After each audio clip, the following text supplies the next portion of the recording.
Muñecas, welcome. If you're new, my name is Penny and I am a small, tiny influencer that loves to share my passion for beauty, for anything that I know makeup related, beauty related. That's what I'm here for, to share knowledge.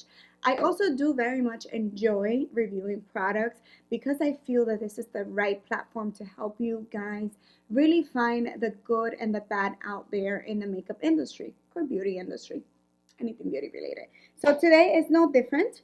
Some of you requested for me to review the new e.l.f. Hydrating Camo Concealer with a satin finish.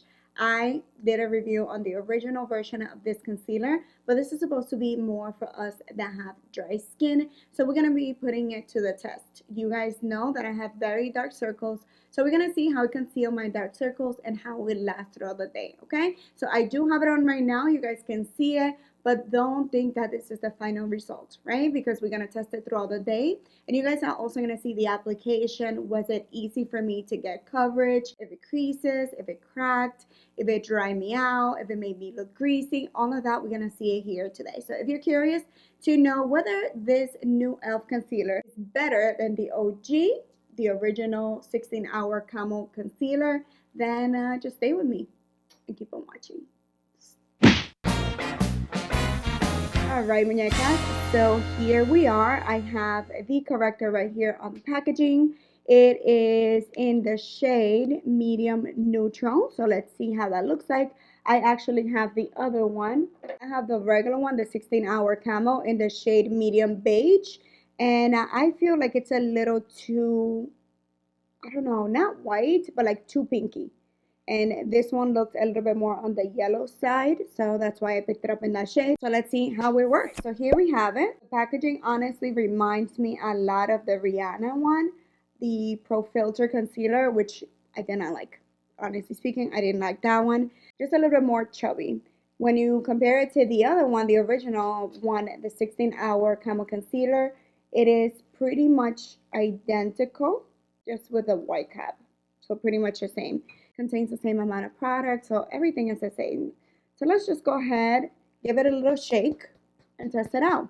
By the way, I do have foundation, and I do have a little bit, or actually a lot, of this corrector. This is from the brand True Complexion. I picked it up at Target, and it's the HD corrector. I believe the tone is apricot, even though it doesn't have it here anywhere. But if it's not apricot, then it's orange. I'm pretty sure it's apricot. But yeah, I always have to do that step because I have really dark under eyes. So I wouldn't be a fair shot just applying this on its own because I normally correct first. So let's just go right in and apply like I normally would. So I'm just going to apply one side first to see how that looks like. And I am going to be using the Camo Concealer Sponge, I think it's called, but it's by e.l.f. as well. And I'm going to be using that to blend.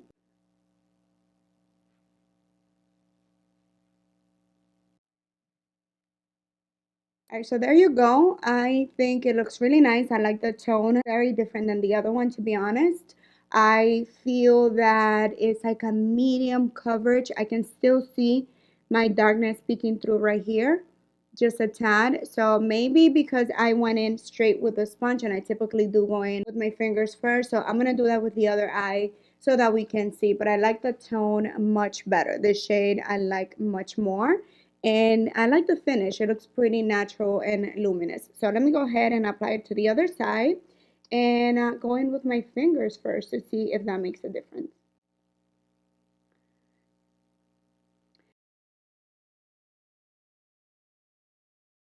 Alright, so now I'm going to go in with the sponge.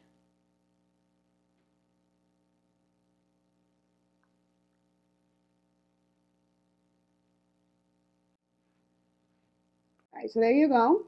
That's the other side. I feel like it covered it definitely a little bit more than you see on this side. So what I'm going to do is just take a little tad more, where are you? And apply it just in the inner corner of this eye.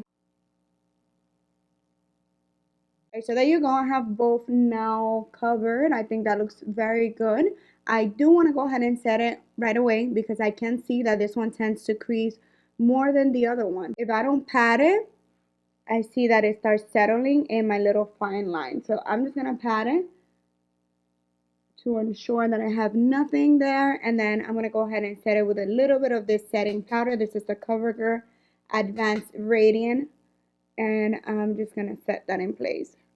That looks very nice now that it's set in place. It definitely mattified it though. What I'm going to do now is I'm just going to be applying it in the center of the face as my highlights, because that's something that I typically do with any concealer.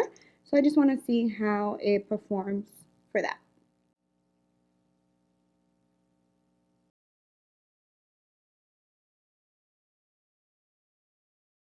Alright, so that was easy. That blended beautiful, super easy. And I actually really like the shade for that process. So far so good, guys. I am really liking it. I'm looking at myself up close in the mirror and it looks very nice. Like I said, this one looks like it will tend to crease. Yep, I do see here a little crease again.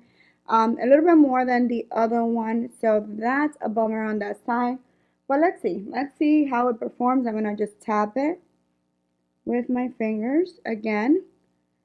And let's see how it performs throughout the day. It will come at the end of the night. So probably at least like 7-8 hours in to show you guys the final results at the end of the day, how it wore off. But so far, I mean, it's okay. I think I do like the other one better. I do like this tone way better. But I think the other one, even though this one is nice, I think the other one I like better. I don't know. But let's see how it wears throughout the day. And I'll let you guys know once I get back. See you in a bit. Bye. Alright, muñecas, so it's already 8:53. I don't know if you guys can see it there on my Apple Watch. I left my phone charging over there. But it's been well over 6 hours, I want to say, since I first applied the concealer. And it did surprise me because when I first put it on, it started crackling and like separating very quickly. So I really thought that it was going to crease on me. But right after I set it, I don't see any difference. Like I don't see it 5-6 hours in. I don't see that it's separating on me or creasing. I do have a little bit of darkness peeking through here, but it's from like the mascara or the shadow that I had going on. But everything else is right on its place. It doesn't look dry, it doesn't look cakey, so I really like it. Now the only thing is that I don't see that much of a difference between this one and the other one, the 16-hour camo. They look almost identical underneath the eyes after a couple of hours. The main difference between the two is that, of course, this one looks shiny when you first put it on because it's more of a satin finish, and this one is matte right off the get-go, pretty much. But once you set this one, they look identical. And if anything, this one, the 16-hour camo, I don't feel the need to set it so quickly. If anything, you don't even need to set it. I mean, the difference is, of course, it's not going to last that long, but it doesn't settle, it doesn't crease. This one, you definitely need to set. I do love the color of this one, of the newer one. Maybe I need to pick up a new one. I definitely want to get this one in the same tone, the same shade as the Hydrating Camo Concealer, because it definitely goes better with my complexion. On the skin, it looks really nice. I don't see that it's separated anywhere. I didn't do anything to my foundation. Everything looks beautiful. So bottom line, do you really need the new one? And I'm going to say no. If you have the 16-hour camo concealer, you don't need the new one. The hydrating one is hydrating, but if you have to set it, it goes away. It turns matte. Although I really like it and I think it's really nice, I don't think you need both. You need one or the other. And honestly speaking, I don't see much of a difference when it comes to the longevity. I don't see much of a difference of how mattifying it looks once you already have set it. So if you don't want to set your concealer, you definitely want to go with your 16-hour camo concealer, because I don't find that need to have to set it. But otherwise, if you don't care, if you always set it, you're going to be good either or. With either or, I don't think you need both. I have both, and I'm okay. I'm happy with both, but I don't really need both. So I, right now, will probably find myself using this one a lot more just because I like the shade way better than this one. It goes better with my complexion. But other than that, they both feel identical. For $6, those two concealers don't have anything to envy high-end concealers. They're amazing. So with that, my loves, I'm going to say goodbye. I will leave you comments in the description box in the event that my opinion changes or anything like that, because I will definitely continue trying it out. I would like to try both of them at the same time. One on one side side and one on the other so that I can see side by side exactly how they compare and how different they are. But the only reason why I didn't do that today is because the shades are so different and I was actually going out. But I don't know, I might, well, you let me know if you're interested in that. If you are, let me know and I will definitely film that for you guys. But other than that, my loves, besitos. Thank you so much for watching as always, and I see you next time. If you enjoyed the video, click the like. Don't forget to subscribe if you haven't, and definitely turn on the notification bell so that you don't miss any of my future videos. I'll see you guys next time.